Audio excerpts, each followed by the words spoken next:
নবী মামে কোলে লয়ে আদর করে ছোট থেকে ভাইজান আমার কবে বড় হবে তারিস ভাই বিশ্ববাসী সবাই সুখে রবে কোলে লয়ে আদর করে কোলে লয়ে আদর করে ওগো মুখে দে তো চুমা হাত বুলায়ে দে তো মাথায় সোনার ছেলে ঘুমা সে নবীজির ভালোবাসা সে নবীজির ভালোবাসা ওগো অন্তরেতে রয়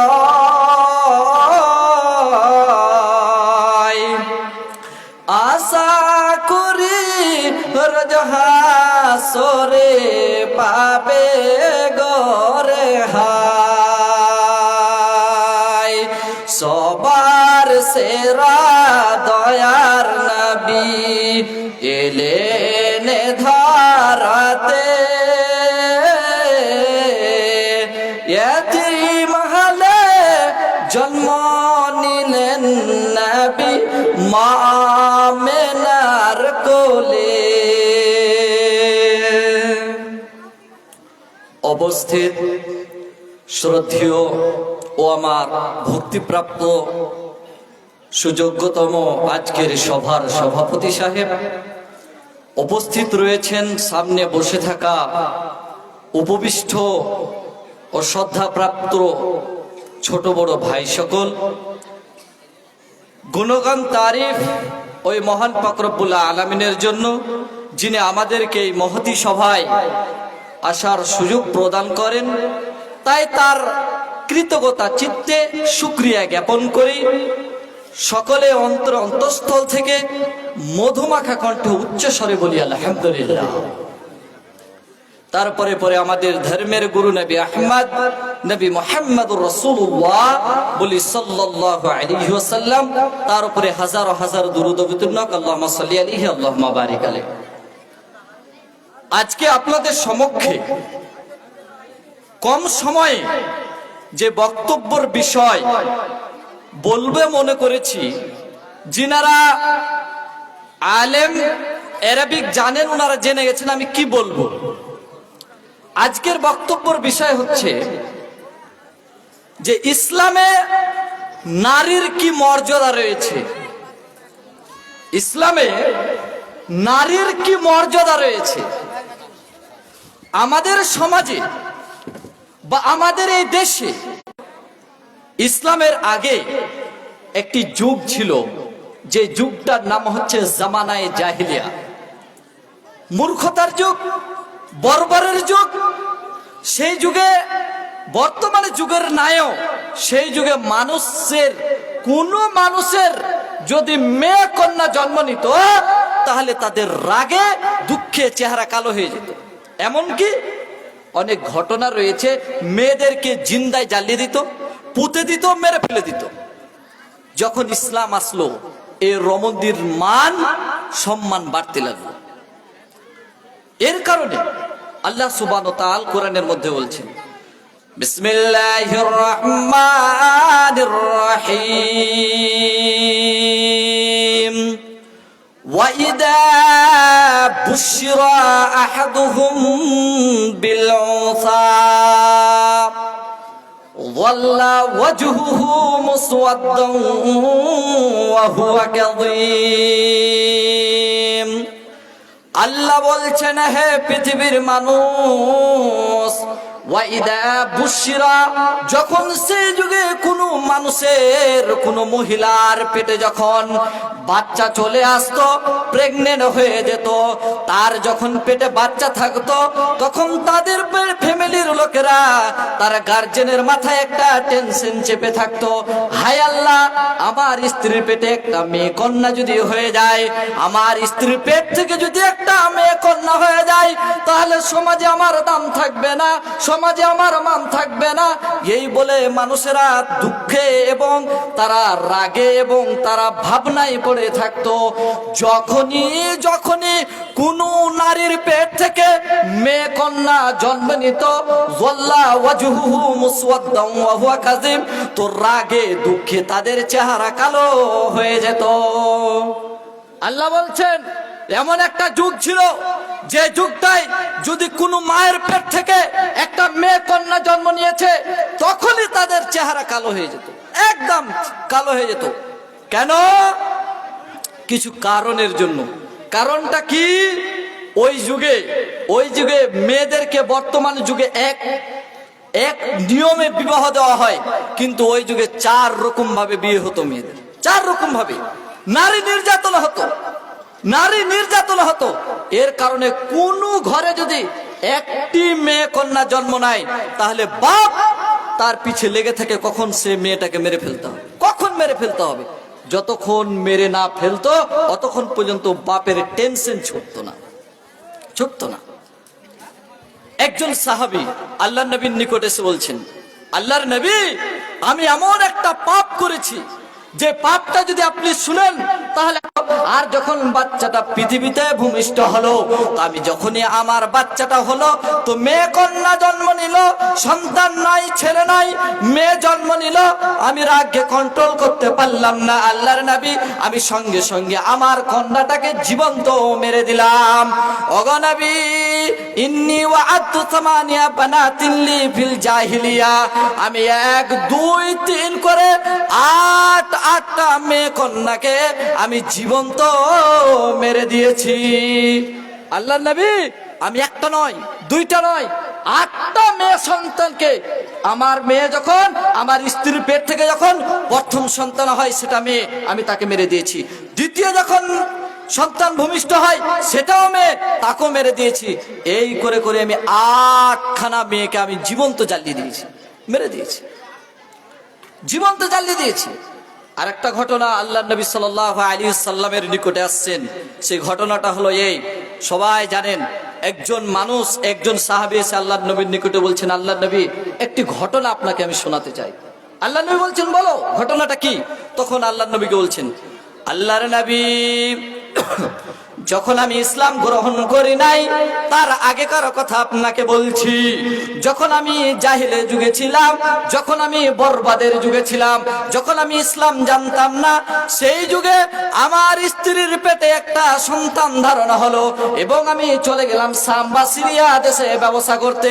আমি আমার স্ত্রীকে বলে গেলাম, শুনে নাও, যে যদি তোমার পেট থেকে যদি ছেলে হয়, মেয়ে হয়, তাহলে স্ত্রী খবরদার, তাকে তুমি পৃথিবীতে বাঁচিয়ে রাখবে না, সঙ্গে সঙ্গে তাকে তুমি মেরে দেবে।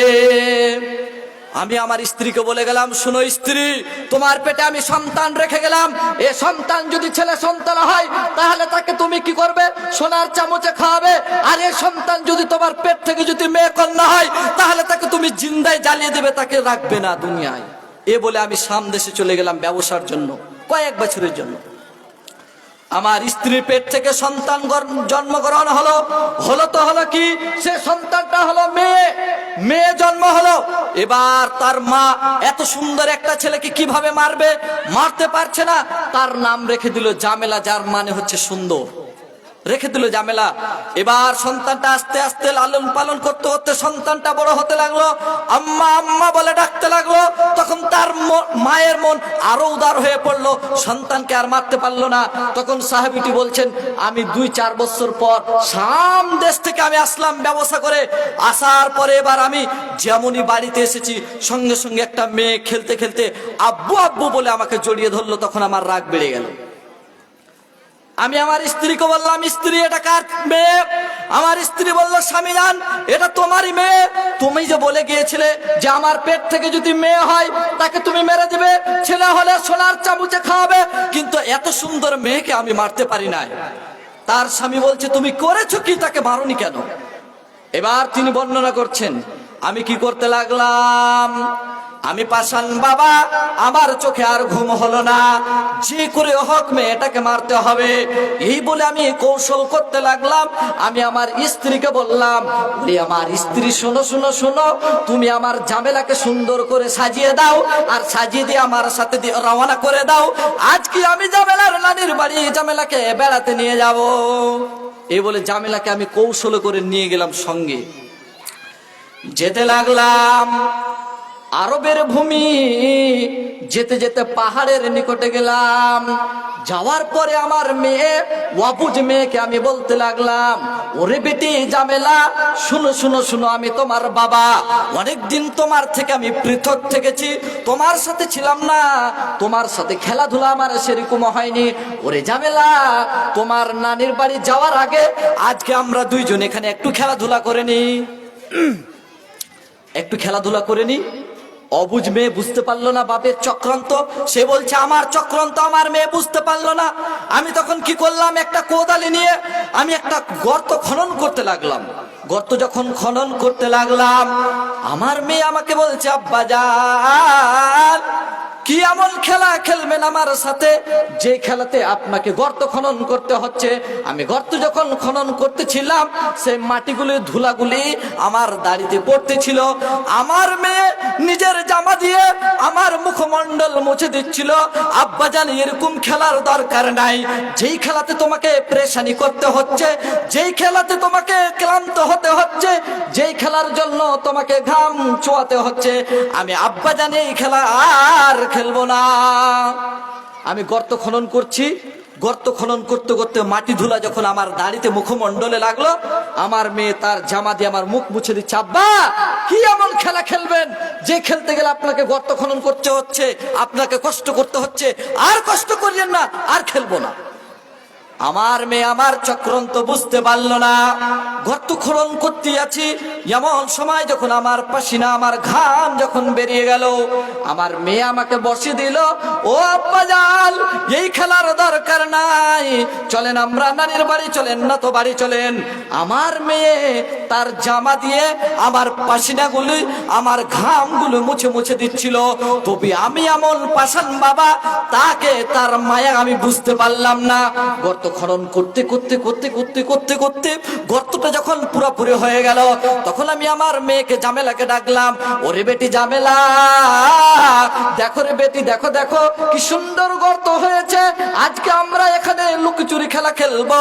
আমার মেয়ে আমার চক্রান্ত বুঝতে পারলো না, দৌড়িয়ে এবং খুশির আটখানায় হয়ে আমার মেয়ে গর্তর কাছে গেল। যেমনই গর্তর কাছে গেল, তিনি বর্ণনা করছেন, আমি পিছন থেকে আমার অবুঝ মেয়েকে এমন ভাবে একটা লাথি মারলাম, লাথি মেরে গর্তের মধ্যে ফেলে দিলে।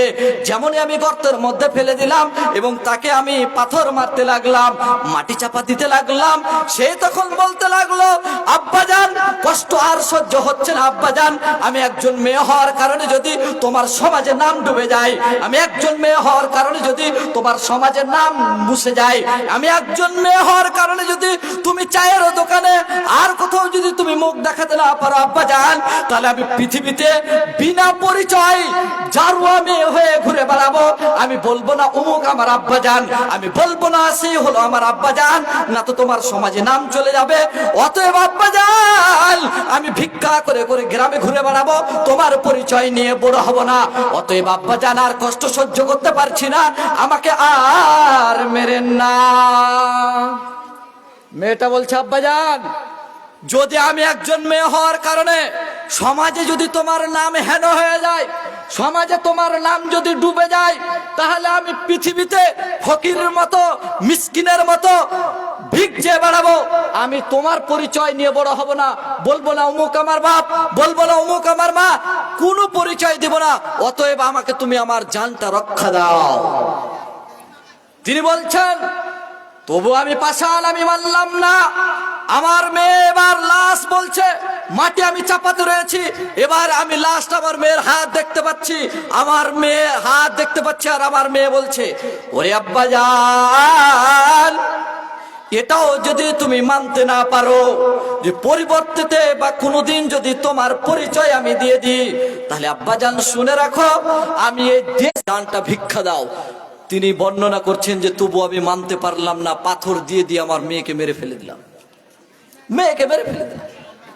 সেই যুগটা ছিল জামানায় জাহিলিয়া। মেয়ে হলে তাকে কিভাবে মারতে হবে কৌশল করে মারতই। বর্তমান যুগটা চলে এসেছে সেরকম। তারপরে যখন ইসলাম আসতে লাগলো, ইসলাম আস্তে আস্তে রমণীর মান বাড়তে লাগলো। কি বাড়তে লাগলো?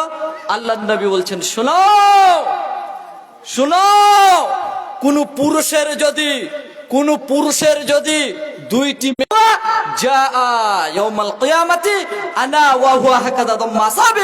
আল্লাহর নবী বলছেন, কোন পুরুষের যদি দুইটি মেয়ে হয়, তাহলে সেই পুরুষ কিয়ামতের দিনে আল্লাহর নবীর সাথে একসাথে এভাবে থাকবেন। মানে এই আঙ্গুল যেমন এই আঙ্গুলকে ছাড়া থাকে না, এইভাবে আল্লাহর নবী দেখাচ্ছেন যে এই আঙ্গুলের সাথে এই আঙ্গুল যেমন। তো কোন পুরুষের যদি দুইটি মেয়ে হয়, তাহলে সে জান্নাতে যাবে। শুধু জান্নাতে যাওয়ার তো দূরের কথা, আল্লাহ নবী সাল্লাল্লাহু আলাইহি সাল্লামের সাথে থাকবে। মেয়েদের দাম বাড়তে লাগলো। আল্লাহ নবী বলছেন কি, শোনো, কোন পুরুষের যদি তিনটা মেয়ে হয়, প্রথম মেয়ে, তারপর মেয়ে, তারপর মেয়ে, আল্লাহ নবী বলছেন, মান কানা লাহু সালাসু বানাতিন, কোন পুরুষের যদি তিনখানা মেয়ে হয়, ফাসবারা আলাইহিন্না, আর সে যদি ধৈর্য ধারণ করে নাই, মুড খারাপ না করে নাই, ফাসবারা আলাইহিন্না ওয়া আতমাআহুন্না ওয়া সাকাহুন্না ওয়া কাসাহুন্না কুল্লা লাহু হিজাবাম মিনান নার ইয়াউমাল কিয়ামা। কোন পুরুষের যদি, কোন মায়ের যদি প্রথম মেয়ে, দ্বিতীয় মেয়ে, তৃতীয় মেয়ে, তিনটা মেয়ে হয়ে যায়, ফাসবারা আলাইহিন্না, আর সে যদি ধৈর্য ধারণ করে নাই, আর যদি মেয়ে হয়েছে বলে অবহেলা না করে, ভালো ভালো খাবার দেয়, তার পড়াশোনার ব্যবস্থা করে দেয়, তার পোশাকের ব্যবস্থা করে দেয়।